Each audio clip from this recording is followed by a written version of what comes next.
Hello everyone and welcome. Today we deal with United States and World War II, as you can see in front of you. Before getting into the material on the screen, let me say, as far as prefatory remarks are concerned, that World War II is one of the great turning points, not just in U.S. history, but in all of world history. So nothing has ever been the same since, both for good and for bad. So in what ways is this true? Well, we could do an entire semester on just that question, so I'll limit my remarks to a few.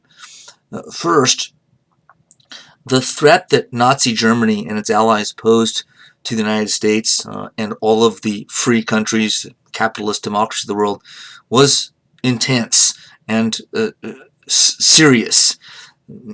I think it sounds unrealistic to most people today, but I think there is some reason to believe, as President Roosevelt himself did, we'll get into that a little bit more, that if Nazi Germany and its allies, the Axis powers, were to go unchecked militarily, if their aggression in Europe went without response, that in the long term, maybe years, decades, however long, the United States' national security interests and its own survival, at least as a democratic capitalist country, were threatened, along with other European democracies and such governments around the world.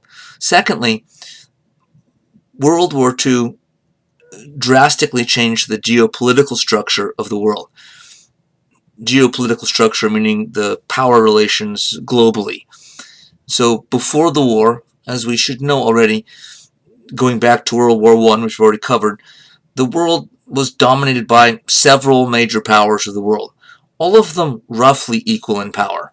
So the US, by this time, Germany, Japan, Great Britain, France, Russia, and maybe a couple of others you might put close. But all of them could kind of check each other and offered a certain balance of power. Although Americans have never liked the balance of power idea coming from Europe, there was sort of a rough global balance with this multipolar system, as scholars refer to it. World War II wiped all of that away, and during the Cold War era that came in its aftermath, there were now two major powers, not several, that sat head and shoulders above the rest. The United States and the Soviet Union, both allies during World War II, but rapidly turned into enemies and were the main combatants in the Cold War. But they were by far the two most powerful countries in the world, making for a bipolar structure of government, as intellectuals refer to it today.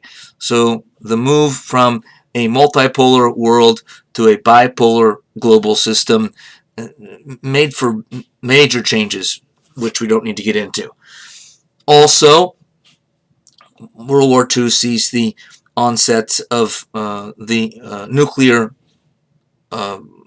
era.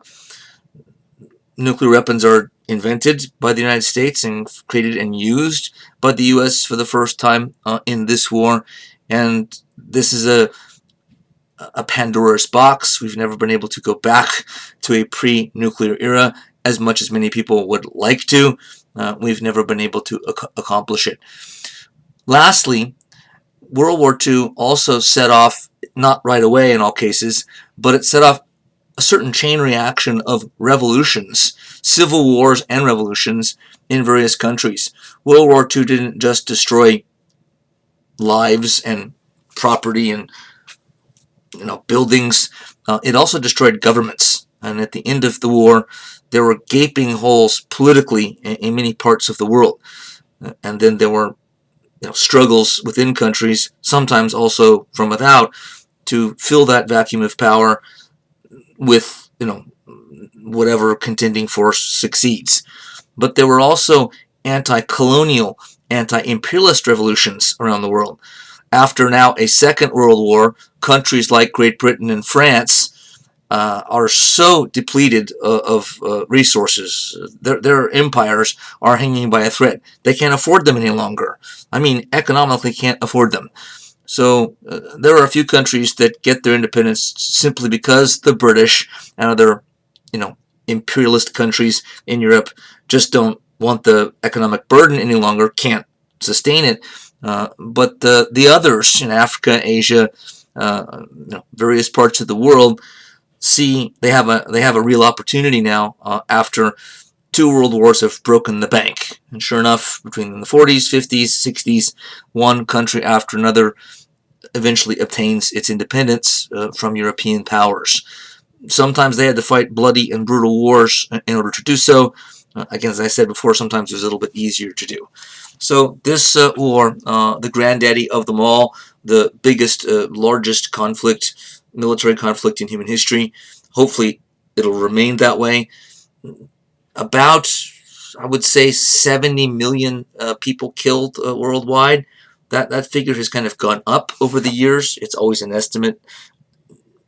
Knowing how many people died, especially in a global war, is challenging, and we'll never probably know completely. But the estimates have gone up. The Russians, both in terms of military losses and civilian casualties, deaths, about 27 million Russians were killed. Now that's by far the most of any other country involved, but it does give you some sense of the gigantic scale and scope and sweep of this war. So World War I at the time, the Great War, was the most destructive war in human history, and we know that killed around 15 million people, and this comes along roughly 20 years later and puts that breaks that record, sadly, and blows it away.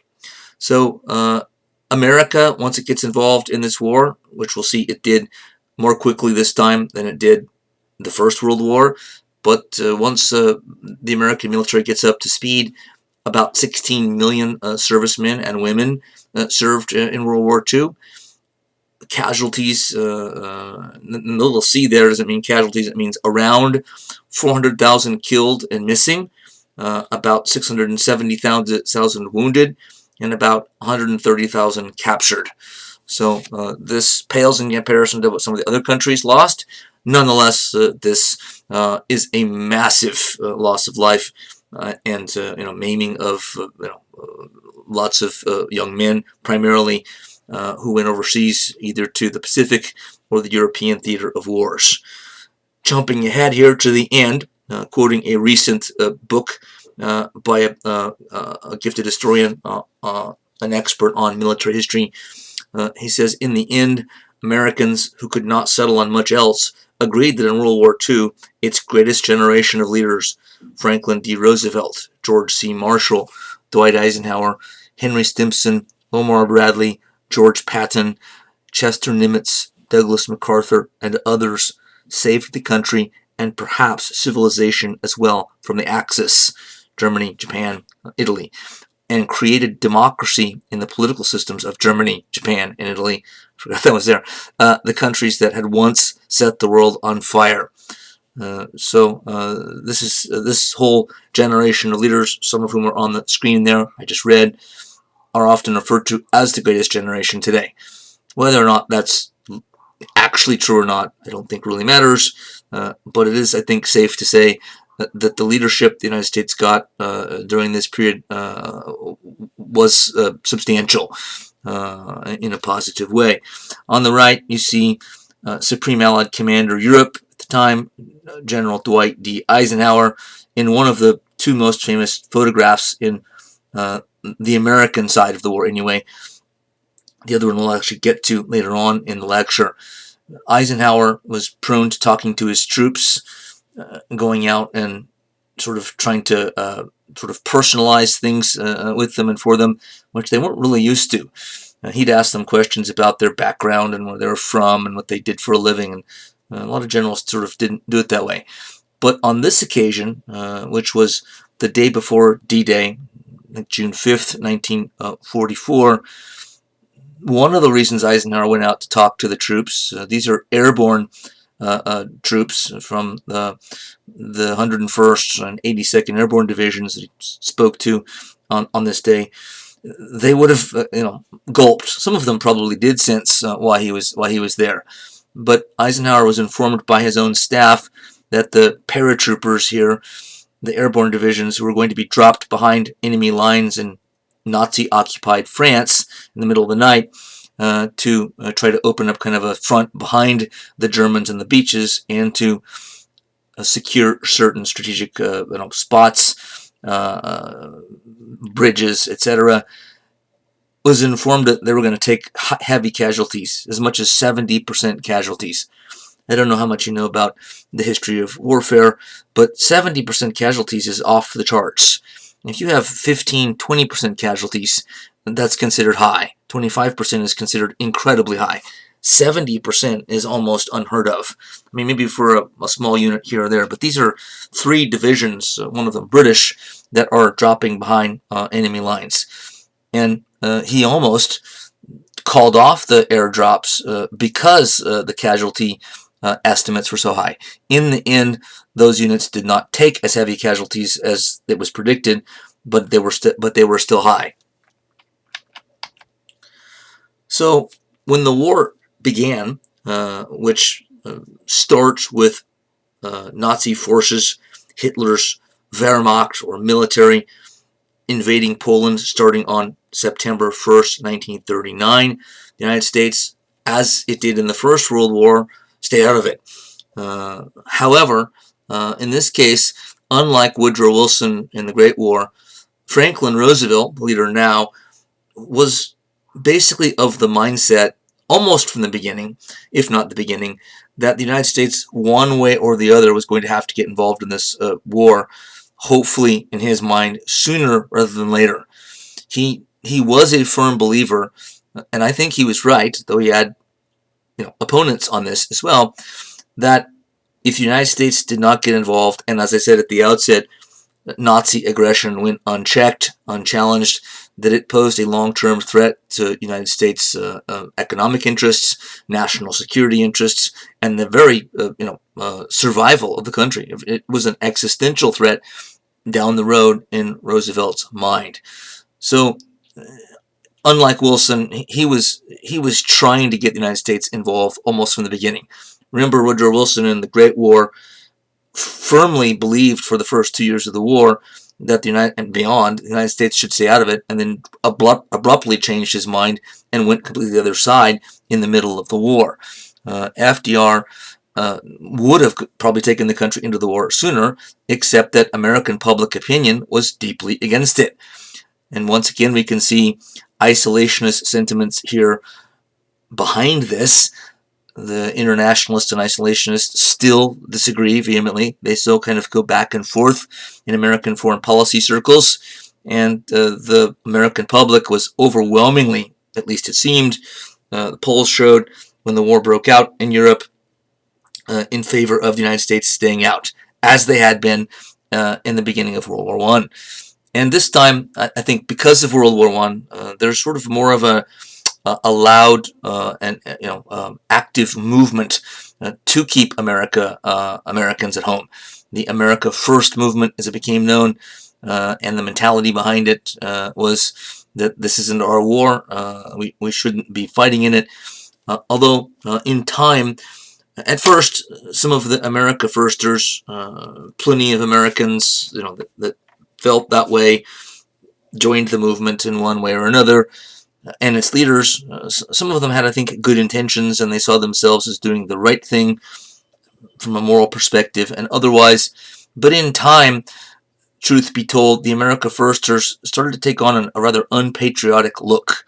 Not just because some of them were, they were all against the war, but because some of them started to say things that started to look disloyal.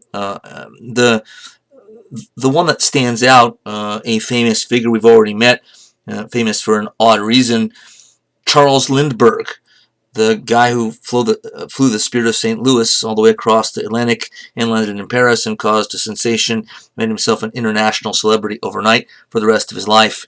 But he traveled to Germany after it fell into Nazi hands, but before the war, and met with German officials and sort of inspected their aviation facilities, their air force that they were building, and came back impressed. But so impressed that it looked suspiciously like he was sort of pro-Nazi. Not sure he was, but he certainly seemed that way or came across that way to Roosevelt, who thought that he was dangerous, partly because he was against the war for whatever reason, and as a celebrity and a guy everybody looked up to in the country, he could get a lot of support as kind of a PR figure for the America First movement. Roosevelt then knew he was up against it, and you can see the first couple years of the war as Roosevelt, his normally clever, crafty self, trying to find ways to gradually move American public opinion in the direction of supporting a war effort. So he did this partly through oratory, his famous Four Freedoms speech, where he talked about freedom from want, freedom from fear, and other freedoms. And he, without saying it, he was saying our basic liberties and freedoms that we cherish and make up a big part of what it means to be live in a free society are under threat in this world, primarily by Nazi Germany. So he's saying that at the same time that he's also gradually getting Americans to support the United States sending aid and weapons and materials to primarily Great Britain, but also eventually Russia as well, and appealing to Americans' sense of patriotism and their sense of pride in country, pride in their industrial economy, which is the biggest in the entire world. And in one of the speeches, he talked about the United States doesn't have to be involved in the war by sending troops, but it can be the arsenal of democracy, which is a fine-sounding phrase, which was meant to evoke exactly those kind of patriotic emotions. And he's pushing ever so gently. Some Americans, I'm sure, saw it, and some political leaders certainly did, that he's trying to get Americans used to the idea of being involved in the war, in some capacity, even if it's not in actual combat operations, as sort of a move in the direction of eventually sending troops. So this is how he combats the isolationist and America First mentality that was the dominant viewpoint in the country at the time. So he started to get his way, bills through Congress that started a program called Lend-Lease, for instance, the most famous of them, which was a way to get Great Britain desperately needed weapons, supplies, ships, planes. And Lend-Lease meant that, in a sense, Roosevelt was saying, the United States was saying, Britain, we're going to give them this stuff now, and they can figure out how to pay for it later on. Whether we're lending it to them, or leasing it to them, etc. We'll figure that stuff out later on. So all these things are going on with Nazi victories in Europe going sort of one after another, further fueling Roosevelt's fervent belief that the United States is going to have to get involved more than the public wants, more than much of the public realized. He also then saw the need to prepare. He wasn't, he wasn't certain that he was going to change public opinion, and that's when the U.S. went into the war. But he was going to prepare for it, for certain, and he did. So the reluctant public is there. He actually got a bill passed through Congress. Keep in mind, the congressmen, then as now, are always concerned about getting reelected. So if their constituents are overwhelmingly against the war, they're likely to be too. That's not always true, but there's that pressure there. So for Roosevelt to get anything through Congress and then signed into law by himself having to do with support for the war or being involved in the war, it took a lot. And it says a lot about Roosevelt's determination and his skill and, again, cleverness as a politician. But he got a draft bill, a selective service bill through that was another step in pushing Americans ever so gently, nudging them, kind of what he saw as being in the right direction. When the U.S. got fully involved in the war by getting involved militarily, the United States industrial machine cranked up to full speed. and converted itself from a peacetime economy to a wartime economy, with a partnership really between the public sector, the government, and the private sector, corporate America, private companies. And this slide really depicts and shows American military production years into the war. I'm just sort of getting this out of the way now because the U.S. was already starting to produce for a war effort before it even started, and producing some things to give to Great Britain and our allies in Europe. Although we gave the British a lot of used stuff primarily, but most famously, though certainly not the only ones, Henry J. Kaiser, of Kaiser fame, the Kaiser you know today for different reasons, but made his name. He was already a wealthy businessman, but his shipyards in California built Liberty ships. And you see a Liberty ship above him there, and just churned them out one after another after another. And these ended up being supply ships, but supply being of the essence in this war. It's none too sexy to talk about. It's always, these kind of things, the logistics of war, the supply of war, quartermaster corps, production of goods, and if it's going to be weapons, okay, at least make it a battleship or a aircraft carrier. That's exciting, but a supply ship, who cares? But this is the kind of stuff that makes the backbone of a successful military effort and war, particularly in the modern industrial era. So Kaiser's Liberty ships, the hundreds and the thousands, I forget the number, and day after day after day, go a long way to explaining how the United States had an edge and an advantage or advantages in this war. Similarly, Henry Ford converted his famous Willow Run factory into a factory that, instead of producing automotive vehicles, produced bombers. The B-24 Liberator, one of the more famous bombers in World War II. And you can see a photo here of the gigantic place, building, warehouse where these operations were done. So it's, I think, fair to say that the government, private sector, corporate partnership worked extremely well. And Kaiser and Ford actually do deserve, I think, a lot of credit for doing this. Certainly the government leaned on them and would have leaned on them more had they put up opposition, but they went along mostly willingly, and so they deserve some accolades for it. On the right, there's a quote about this kind of mundane, seemingly dull feature of war, attesting to its importance in yet another ever slightly different way. Professor Hansen, who I quoted at the outset, said, on the operational level, no army was so well supplied with trucks as the American. The U.S. produced nearly 2.4 million military transport vehicles, a greater number than the entire combined production of the Axis, British, and Russians.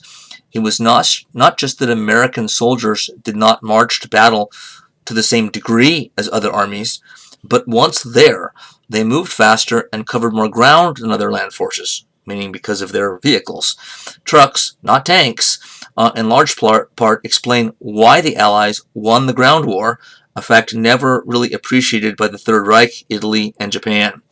That every American truck had to be shipped across the Atlantic or Pacific makes the achievement even more wondrous. So it might be the single best explanation for how the United States ends up winning this gigantic war, and the U.S., as you may already know, end up fighting a war on two fronts, both in the Pacific and Europe.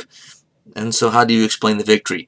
I think, at the top of my list, though there are other causes or explanations as well, is the United States' superiority in economic industrial production. And you see it right here: ships, planes, trucks, and everything else. The United States could produce far more faster, could replenish them way faster than anybody else. A bomber an hour at the height, at least at the height of Willow Run's run of producing Liberators. The bomber you see before you, it was churning out basically like one an hour. So it's actually incredible. It's a big part of why and how the U.S. Won World War II. Building a winning military, that task fell to the fairly new Chief of Staff of the Army, George C. Marshall. And Marshall is clearly near the top of the list, possibly at the top of the list of greatest military commanders in U.S. history, with George Washington and a small, it's a small club. The Secretary of War, Henry Stimson, during this war, said to him, "I have seen a great many soldiers in my day, and you, sir, are the finest soldier I've ever known." So, and almost everybody felt that way, whether they liked him or not. Marshall was a professional to the core. He did things the right way. He was careful. He was quiet, sort of a quiet intelligence. He let you do your job, but he expected results. He could be intimidating, partly because he was so quiet and didn't have time for nonsense and let everyone know it. So that Marshall developed a reservoir of respect, and through his professionalism and deep experience and knowledge, guided this country through its greatest military crisis, at least since the Civil War, and maybe even bigger than the Civil War. To show how formal and professional this guy was, Franklin Roosevelt, I forget at what point this happened, it probably was fairly early in their relationship, President and his Secretary of the Army, not Secretary of the Army, but Chief of Staff of the Army, sorry. But they were in a meeting somewhere, and Roosevelt was used to glad-handing other politicians and leaders and slapping on the back and treating them like friends, just his sort of casual personality, also sometimes his way of manipulating people. And in one meeting, he sort of tried this with Marshall, and he said, "How come, George?" And Marshall, just rather, not rudely, I'm sure, but just in his kind of formal manner, said, "It's General Marshall." So he wouldn't even allow President Roosevelt to call him George. He had to call him General Marshall. It sounds like an arrogant stroke, but I don't think it was. I think it was his recognition, which is correct, actually. Not everybody can do this, but his recognition that in order for him to be an effective leader at the president's service, he needed to retain a professional distance from him. If they got too chummy, then he might not be able to give him such good advice. It would cost sort of both of them in terms of job performance, and he was right. So he had to, number one, convince Congress on the need for a massive military buildup and eventually a draft. And at first, all this was before the U.S. was involved in the war. So he, along with Roosevelt, is having to strategize ways, and then with funding that they do get gradually through Congress, start to build up what was a paltry-sized military. I mentioned, and you saw on the slide at the beginning, that at the height of U.S. involvement, there were millions of American servicemen and women in this war. When the war began, before the U.S. got involved in 1939, 1940, just as Marshall goes to work starting to beef it up, I think it was like 160,000 strong, at least in the Army. I don't know about the Marines and the other services, or that might be the whole military. I don't remember, but 160,000 either way is tiny for the U.S., right? And since we know 16 million Americans eventually served, that's a lot of building that had to be done. And it was primarily left to George Marshall and his staff to figure out how to do this and how to do it in a way that not only built up the Army in terms of its size, but in terms of its effectiveness as well. The Plucking Committee, as it became affectionately known, was part of Marshall's attempt to streamline the military and give it a new look by getting out the worst officers and mainly getting rid of the oldest and worst officers. Not everybody that was getting up there got replaced. That was a colonel or general, people at the top.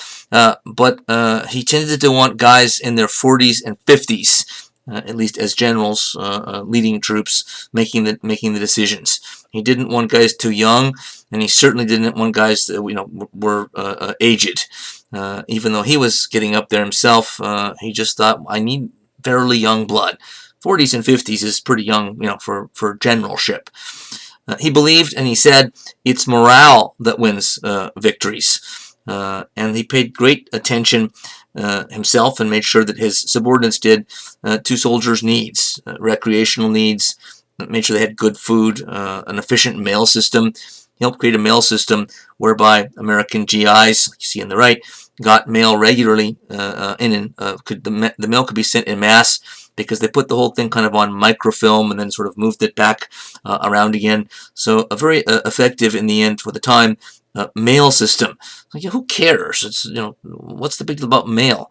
Again, he believed that men will fight harder, make more commitments, take more risks for the country if they're being taken care of in sort of their basic needs and their morale stays high. He also believed in mobile ground warfare with trimmed down unit sizes.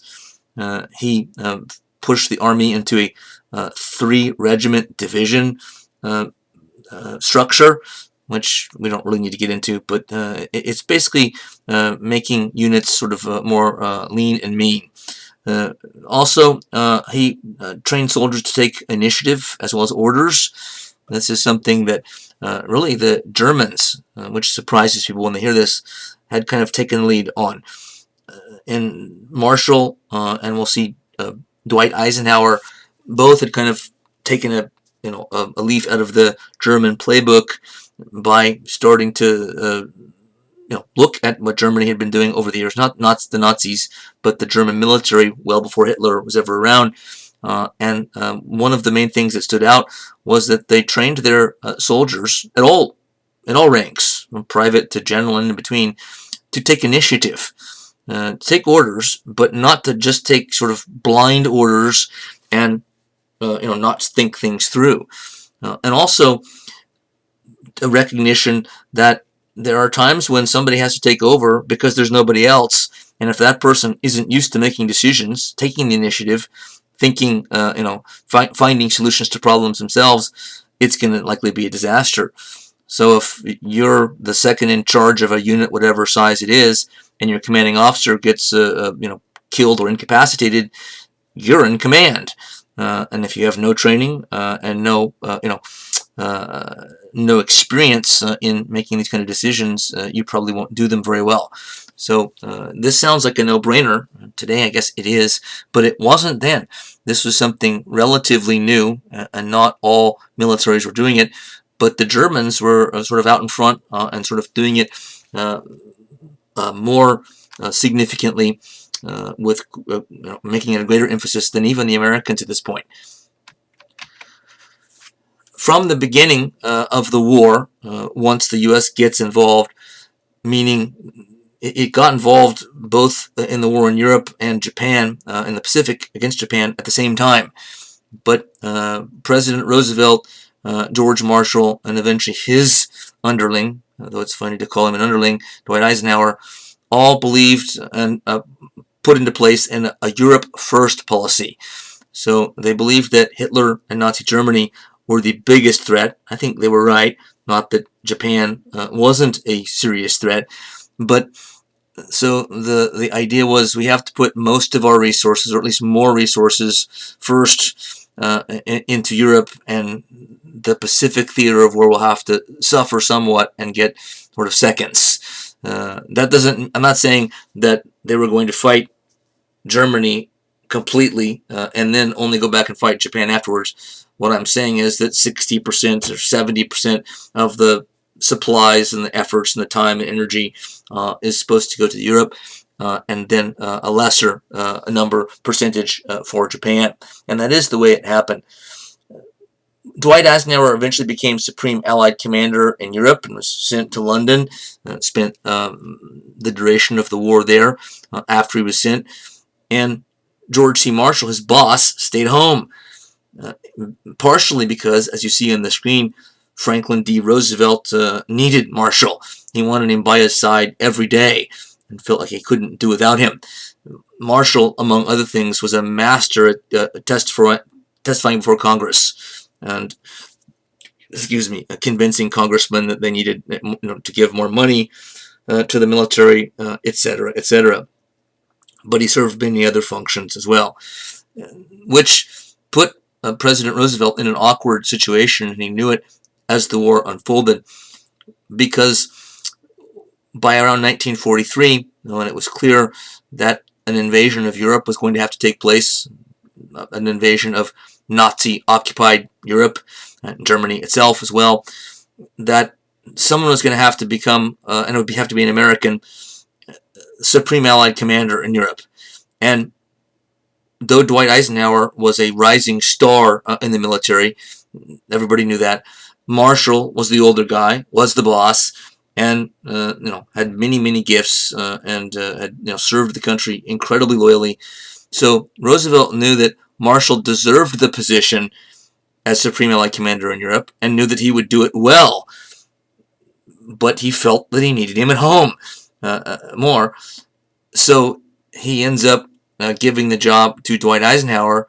The part that pained him and put him in an awkward position is that he knew that otherwise it probably wouldn't have been such a tough decision.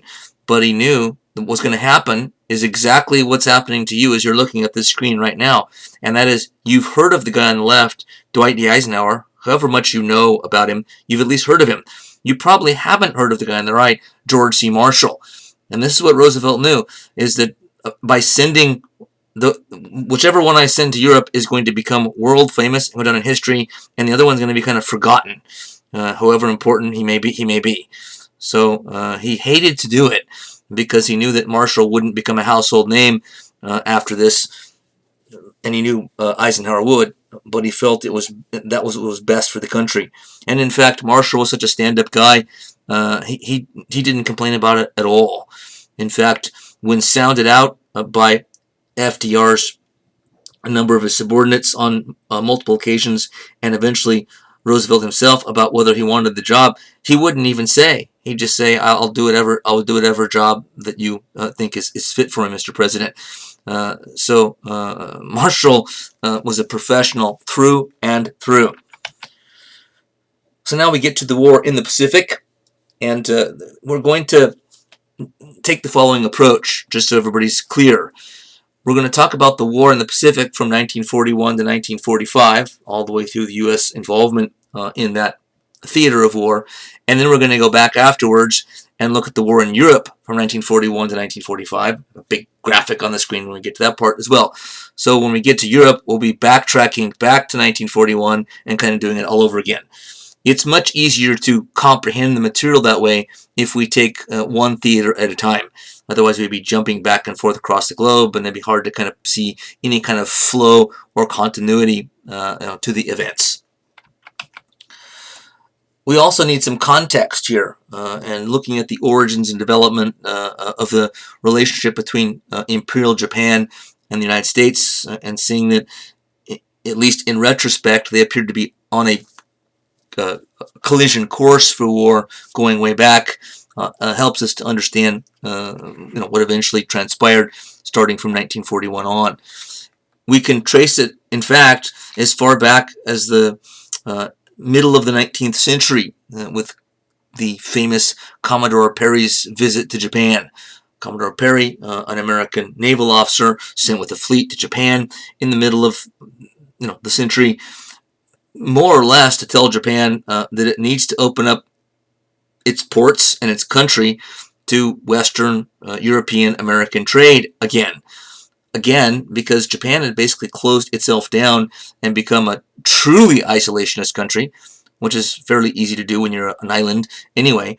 But it had originally allowed European travelers and traders and missionaries into Japan, but after a time decided it didn't like the looks, didn't like what it was doing to Japanese culture, and then for a couple hundred years plus shut Japan down, more or less. The Portuguese were an exception, but more or less Europeans and Westerners, including Americans, were sort of kept out.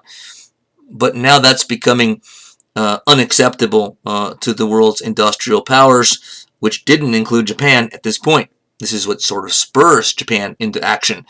So Commodore Perry visited with his black ships, as they've become known, and made this sort of delivered this rather ominous message to Japanese leaders. You're going to probably need to open up your ports. And he said it nicely. You need to make a decision.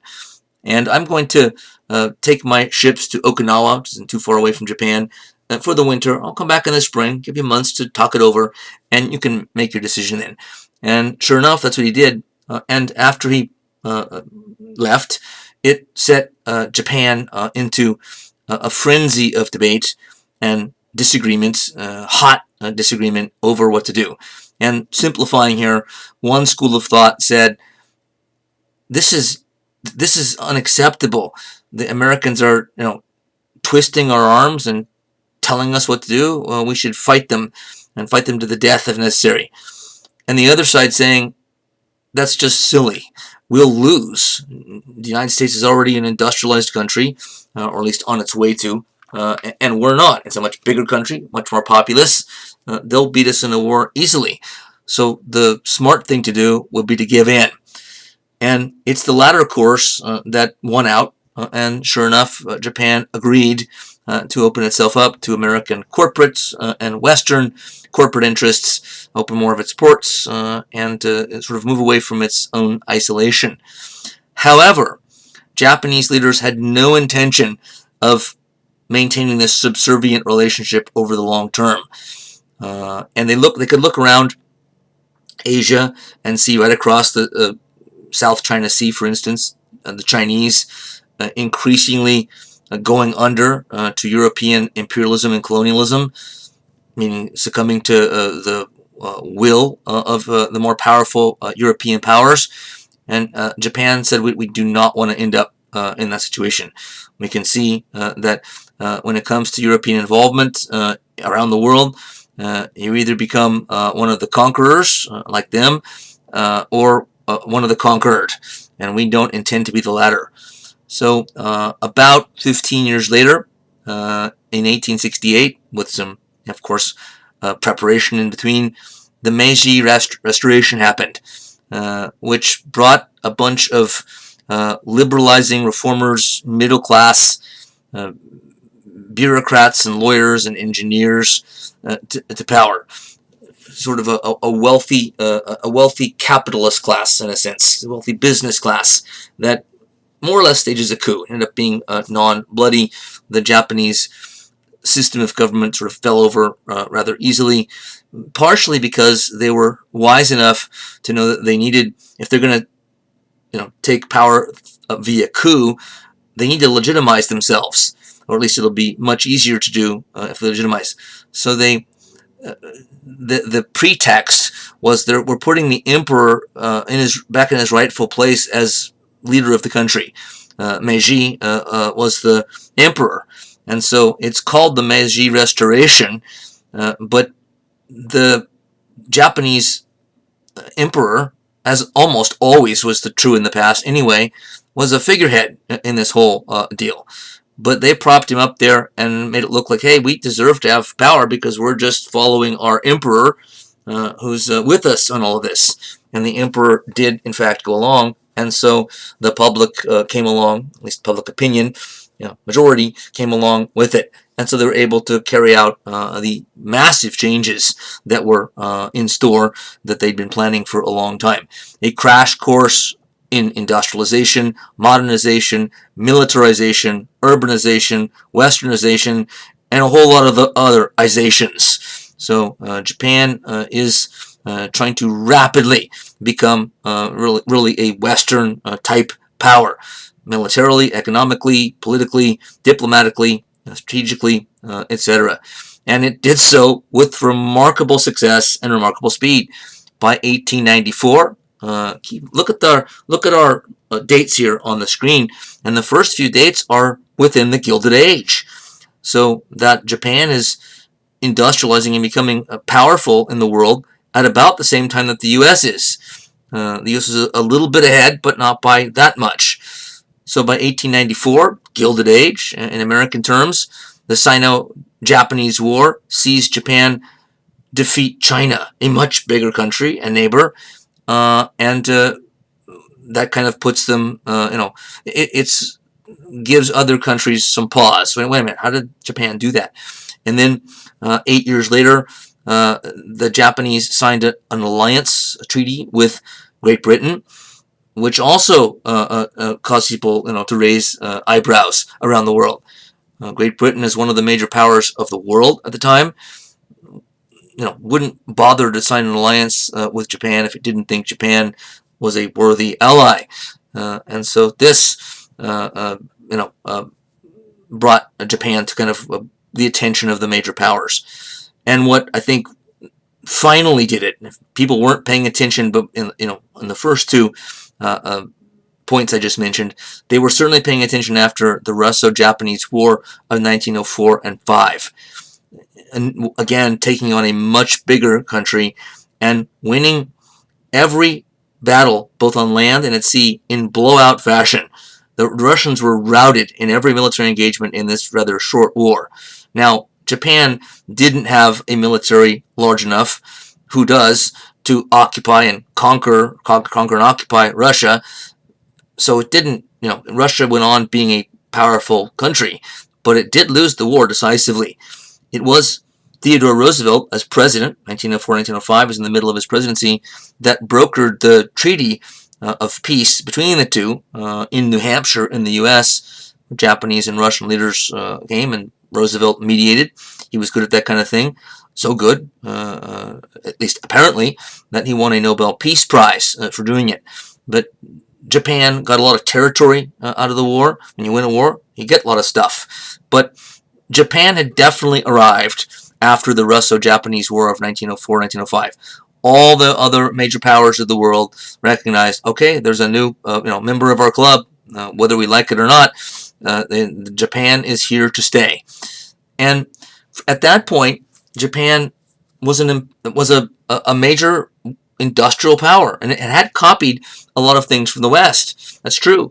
They sent students and scientists and engineers to Europe, to various European countries, to study the way their military was formed and organized, the way their economy was organized, what type of political system they had.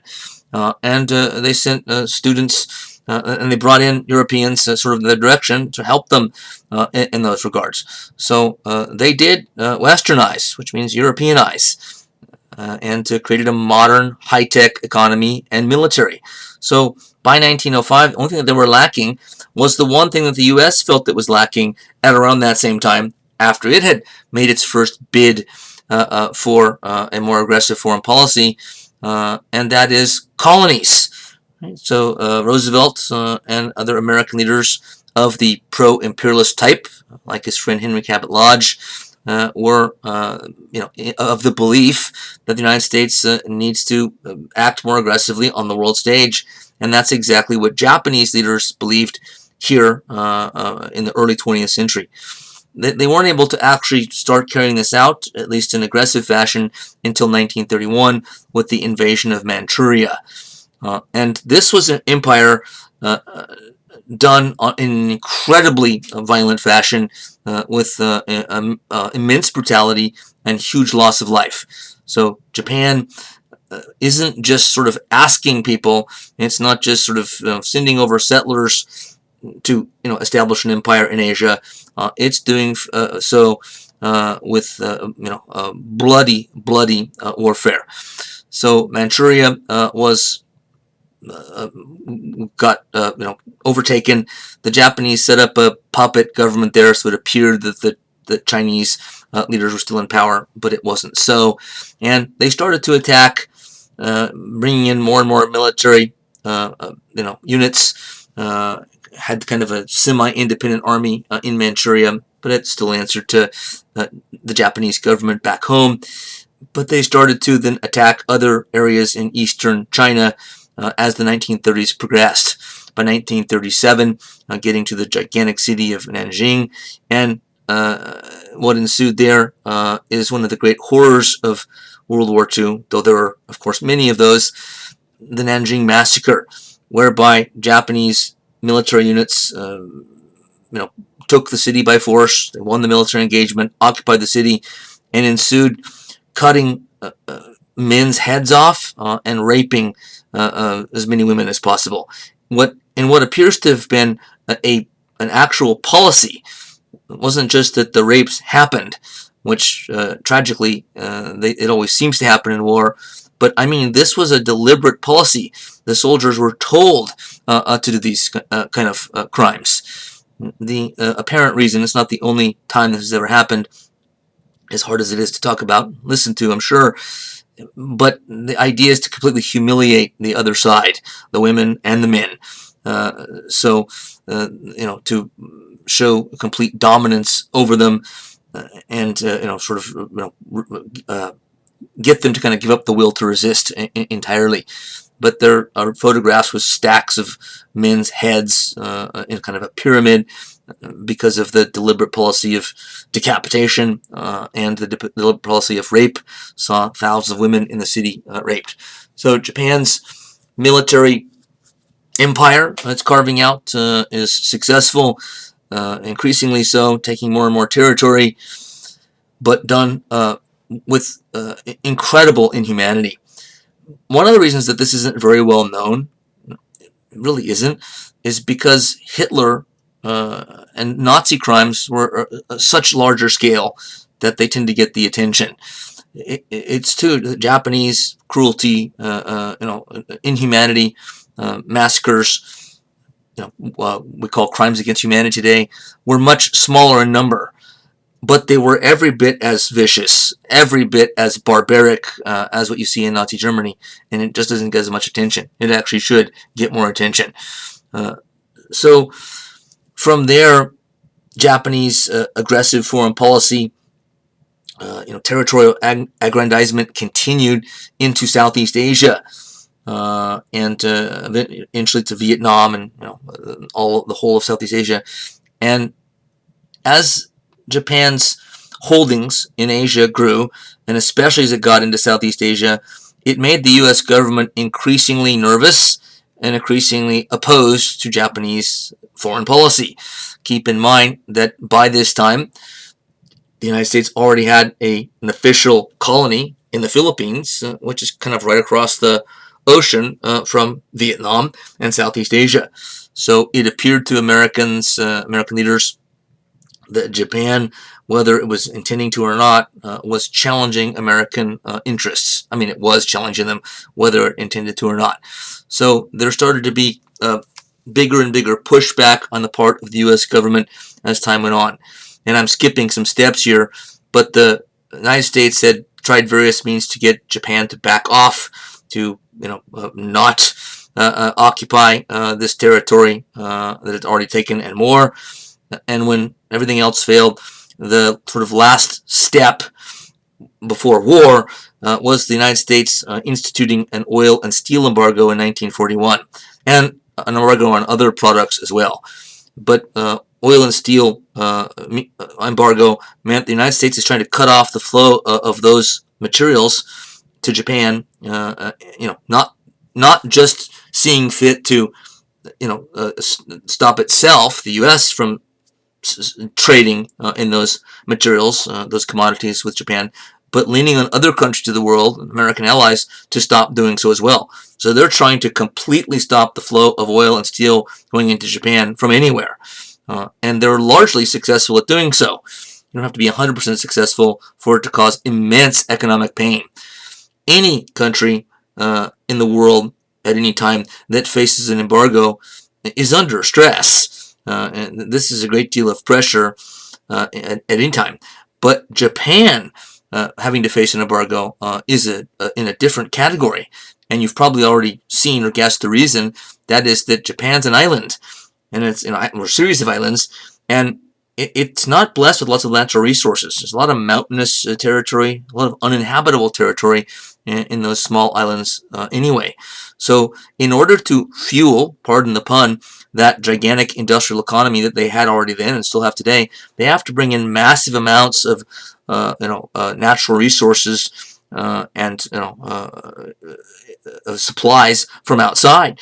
They don't have oil fields. They don't have iron ore. At least in any great quantities at all. So by establishing an embargo on these type of goods and more, the United States was putting Japan into an economic chokehold. It really was. I mean, intentionally so. And American leaders knew, world leaders knew, that this could lead to war, that Japan just might not take this without striking out. Though it wasn't clear, because Japan, this was being done by the U.S. not to go to war, but to get Japan to give in. Okay, the embargo is hurting our economy. We don't want it to continue to hurt our economy. So, okay, what do you want us to do? Back out of our commitments, our conquests in Southeast Asia? Okay, so it was either going to be that, or Japan was going to probably try to fight a war against the U.S., however crazy that sounded to many people in Japan as well as in the United States. We'll see one person who thought the idea didn't make much sense, and he's a major figure in the Japanese military preparations for a war with the U.S.